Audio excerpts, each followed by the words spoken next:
welcome to another deep dive.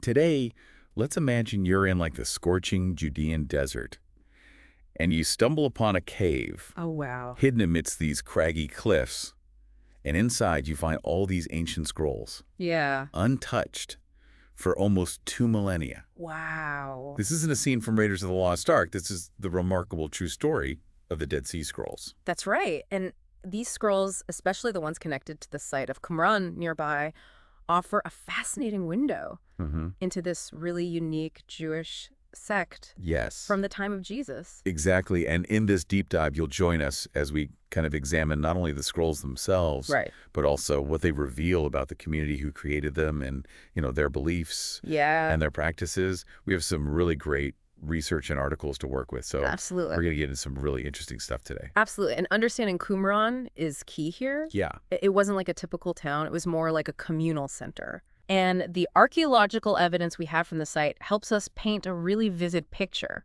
of the lives of these people. Okay, so let's go back to the beginning. It wasn't archaeologists who first uncovered the Dead Sea Scrolls. It was Bedouin shepherds, right? Yes, in the late 1940s, shepherds were searching for a lost goat, and they stumbled upon a cave near Qumran, and they discovered jars Oh, wow. filled with these ancient scrolls, Wow. not realizing at the time that they had made one of the most significant archaeological discoveries of the 20th century. Now, I know the term Dead Sea Scrolls gets thrown around a lot, but for this deep dive, we're zeroing in on the scrolls specifically linked to Qumran. What makes these scrolls so special? Well, over 1,000 scrolls were found in 11 caves surrounding Qumran. Wow. These scrolls contain both biblical and non-biblical texts, including the oldest known copies of the Hebrew Bible and texts that detail the beliefs and practices of this mysterious Jewish sect. It's amazing to think about the variety of writings that they left behind. What can you tell us about the archaeological site of Qumran itself? What does it tell us about the people who live there? Qumran is fascinating because, like I said, it wasn't a typical village. The archaeological evidence points to it being more of a communal center for this Jewish sect. There's a lack of private houses, which is unusual. Instead, we find numerous large ritual baths, far more than you would expect for a small community, Right. and deposits of animal bones indicating possible ritual sacrifice. Interesting. So from the layout of the site itself, it seems like ritual purity was a major concern for them. Exactly. These archaeological features strongly suggest that the inhabitants were Essenes, a Jewish sect known for their strict adherence to purity laws Okay. and communal living. Okay, the Essenes. Now, I remember reading about them, but for those who might not be familiar, can you give us a little background on who they were? The Essenes were a Jewish sect that flourished in the Second Temple period. Okay. They were known for their strict interpretation of Jewish law. Their emphasis on ritual purity and their belief in an apocalyptic future. Okay. What's really interesting is that the sectarian texts found among the scrolls describe beliefs and practices that align remarkably well with historical accounts of the Essenes, Oh, wow. written by authors like Josephus, a first-century Romano-Jewish historian. So we've got this archaeological site with unique features, and we've got these scrolls that talk about a sect with unusual beliefs. It really does feel like we're piecing together a puzzle. And one of the most intriguing pieces of this puzzle is the figure known as the Teacher of Righteousness. Okay. He's mentioned in several of the scrolls and adds another layer of complexity Yeah. to our understanding of the Qumran community. Okay, so who was this teacher of righteousness? What role did he play in this community? Well, that's a question that has fascinated scholars for decades. Okay. He was most likely a Zadokite priest. Okay. You see, the Zadokite priesthood traced their lineage back to Zadok, the high priest appointed by King Solomon, and they believed they were the rightful heirs to the high priesthood. So it sounds like there was some tension between the Essenes at Qumran and the priests in Jerusalem. Exactly. The scrolls suggest that the teacher of righteousness opposed the practices of the Jerusalem temple. He seems to have believed that the Jerusalem temple and its priests were corrupt and had turned away from true Jewish practice. So in their minds, they were preserving the authentic way, the right way to practice Judaism. Yes, and joining the sect was no walk in the park. Right. It involved a rigorous initiation process and a commitment to their strict lifestyle, which, as we've touched upon, revolved heavily around ritual purity and the anticipation of an apocalyptic future. I'm really starting to get a sense of just how different their worldview was. Yes. It's fascinating and a little bit intimidating, to be honest. Yeah. This deep dive is already shaping up to be one of our most compelling yet. And we've only just scratched the surface. In the next part, we'll explore the beliefs and practices of the Qumran community in more detail. Okay. And we'll see how they fit into the larger context of Jewish life in the first century. Welcome back to our deep dive into the Dead Sea Scrolls. Last time we left off talking about the strict lifestyle and apocalyptic beliefs of the community at Qumran. It's really remarkable how their commitment to ritual purity and anticipation of the end times shaped their daily lives. Yes, their way of life was truly extraordinary. Remember those numerous ritual baths we talked about at Qumran? Yeah. It's believed they used those baths, constantly purifying themselves multiple times a day. They were incredibly meticulous about separating themselves from anything considered impure. I can only imagine the level of discipline that must have taken. What was it about their beliefs that drove this intense focus on purity? Well, it's important to understand that they believed God dwelled in their midst. Okay. And to be in God's presence, you had to be ritually pure. For them, maintaining this high level of purity was essential not just for their personal well-being, Right. but for the well-being of the entire community. It was as if they were perpetually preparing for a divine encounter. So it wasn't just about physical cleanliness, it was about spiritual purity as well. Yeah. Exactly. They saw themselves as engaged in this cosmic battle between good and evil, the sons of light against the sons of darkness, and their weapon in this battle was their strict adherence to their interpretation of Jewish law. They believed that by living a life of absolute purity and obedience, they could tip the scales in favor of the forces of good. We touched upon this idea of an apocalyptic future. Can you expand on what that meant for them and how it impacted their daily life? They firmly believed that the end of the world was imminent, that God would soon intervene in history to establish his kingdom on earth. Wow. And they believed that this would be preceded by a period of intense conflict, a 40-year war between the forces of good and evil. A 40-year war. Wow, that's a pretty specific timeline. Yeah. So they believed they were living in the final days on the brink of this cataclysmic event. Yes, and they saw themselves as playing a key role in this unfolding drama. They believed they were the chosen few, the true Israel who would be saved when God's judgment came upon the wicked. This belief system is so different from anything we're accustomed to today. It makes you wonder how they reconcile these beliefs with the idea of free will.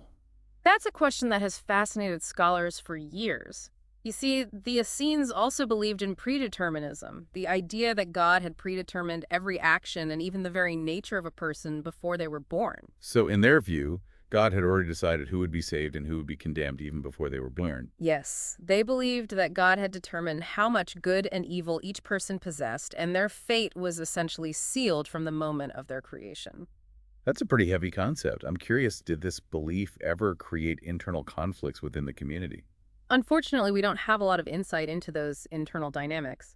However, it's important to remember that this belief in predeterminism was not unique to the Essenes. It was a common theme in apocalyptic movements of the time. People were searching for answers, trying to make sense of a world filled with uncertainty and upheaval.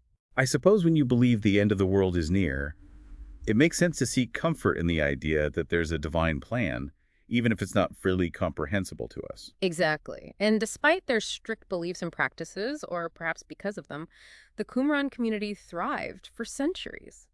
Now, remember how we talked about the scrolls providing context for understanding the time of Jesus? Yes, that's one of the most intriguing aspects of the Dead Sea Scrolls. Yeah. Everyone wants to know, is there a connection between the scrolls and Jesus? Well, while the scrolls themselves don't mention Jesus directly, they offer invaluable insights into the diverse landscape of Jewish life during his time.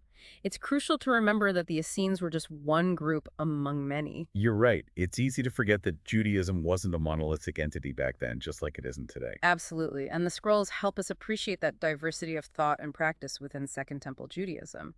They show us that there were many different interpretations of Jewish law and many different ways of living out one's faith. So by understanding the Essenes, their beliefs, and their way of life, we can better understand the world in which Jesus lived and preached.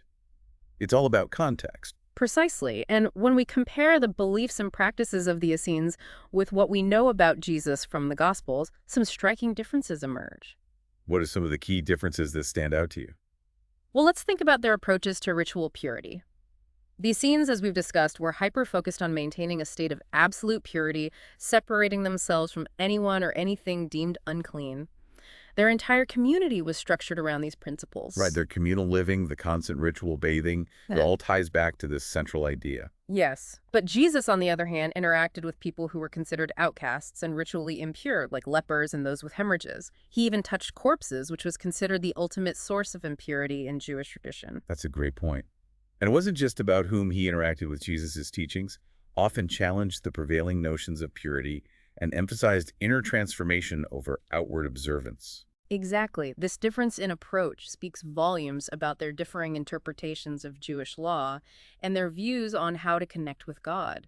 You can always see them as representing two ends of a spectrum within Judaism at that time. That's a good way to put it. Another key difference is the Essenes' exclusivity versus Jesus' message of inclusivity. Joining the Qumran community was a rigorous process open only to Jewish men who met very specific criteria. Right, you had to be fully committed to their way of life. Exactly. But Jesus welcomed everyone into his circle, regardless of their background or social standing. His message was one of radical inclusivity and love. It's fascinating to see how these seemingly small differences in belief and practice could have such profound implications for the development of these two major branches of Jewish thought. Absolutely. And speaking of figures who might bridge the gap between the Essenes and the Jesus movement, there's one more intriguing individual we need to discuss. I think I know where you're going with this, John the Baptist. His desert-dwelling emphasis on ritual immersion, it all seems to suggest a connection to the Essenes. You're right on the mark. John the Baptist was active in the very region where Qumran was located. And his practices, particularly his emphasis on baptism as a symbol of repentance and purification, bear striking similarities to those described in the Dead Sea Scrolls. Is there any concrete evidence that John the Baptist was a member of the Qumran community? Well, that's where things get a bit murky. While there are some intriguing parallels, definitive proof remains elusive. Some scholars believe he may have spent time at Qumran, but even if he did, by the time he emerges in the Gospels, he seems to have developed his own distinct theological path. So he might be a link, but perhaps not a direct disciple of the Qumran sect. It's like a missing piece of the puzzle that we may never fully recover. Even without that missing piece, though, the Dead Sea Scrolls have revolutionized our understanding of ancient Judaism and provided us with a much richer context for understanding the origins of Christianity. Welcome back to our deep dive into the Dead Sea Scrolls. It's been an incredible journey exploring these ancient texts and the world they reveal. We've covered so much ground, from the archaeological site of Qumran to the beliefs of the Essenes and those tantalizing connections to John the Baptist. It's truly remarkable how these fragile scrolls, hidden away for centuries, have had such a profound impact on our understanding of ancient history and religion. Yeah, it really underscores the power of archaeology and the importance of preserving these fragile remnants of the past. You know, it's incredible to think about how these scrolls survived for so long in those desert caves. It is. What were the conditions like that allowed for such remarkable preservation? The Dead Sea region is incredibly arid, very low humidity and minimal rainfall. These conditions, combined with the darkness and stable temperatures inside the caves, created like a perfect environment for preserving organic materials like parchment. It sounds like a fortunate convergence of factors that led to this incredible discovery. It really does make you wonder what other treasures might still be hidden out there just waiting to be unearthed. Even without those hypothetical discoveries, the Dead Sea Scrolls have fundamentally changed the way we view the world of Jesus. They've added a layer of depth and complexity that we simply didn't have before. Yeah, before the discovery of the scrolls, our understanding of Second Temple Judaism was largely based on a limited number of sources, many of which came from a particular perspective. It's as if we were trying to understand a complex picture with only a few pieces of the puzzle. Precisely. The Dead Sea Scrolls filled in many of those missing pieces, providing a more nuanced and multifaceted picture of Jewish life and thought leading up to the rise of Christianity. You've shown us that Judaism wasn't a monolithic entity, but a vibrant tapestry of different groups and interpretations. And within that tapestry, the Essenes, with their strict purity practices and apocalyptic expectations, stand out as a particularly fascinating thread. They give us a glimpse into a world on the cusp of momentous change. A world grappling with questions of identity, faith, and the very nature of God. As we've discussed, their ideas and practices, while distinct from those of Jesus, provide a richer context for understanding the religious landscape in which Christianity emerged. It's almost as if they were setting the stage, however, unintentionally, for the dramatic events that would unfold in the following decades. And that brings us to a thought-provoking question one will leave you to ponder. Considering their intense focus on purity, their apocalyptic beliefs, and their conviction that they were the true Israel, How might the Essenes have reacted to the emergence of Jesus and his teachings? That's a fascinating question. Would they have seen him as a threat, a rival, or perhaps even a potential fulfillment of their messianic expectations? It's impossible to say for sure, but it's a thought experiment that encourages us to engage with the Dead Sea Scrolls on a deeper level and to appreciate the complexity of this historical period. As we wrap up our deep dive today, it's clear that the Dead Sea Scrolls continue to captivate our imagination and challenge our understanding of the past. They remind us that history is a living narrative full of human drama and unanswered questions. And these whispers from a distant past invite us to participate in an ongoing conversation to grapple with some of the same questions that challenged and inspired people 2,000 years ago. We hope this deep dive has sparked your own curiosity and inspired you to explore the mysteries of the Dead Sea Scrolls further.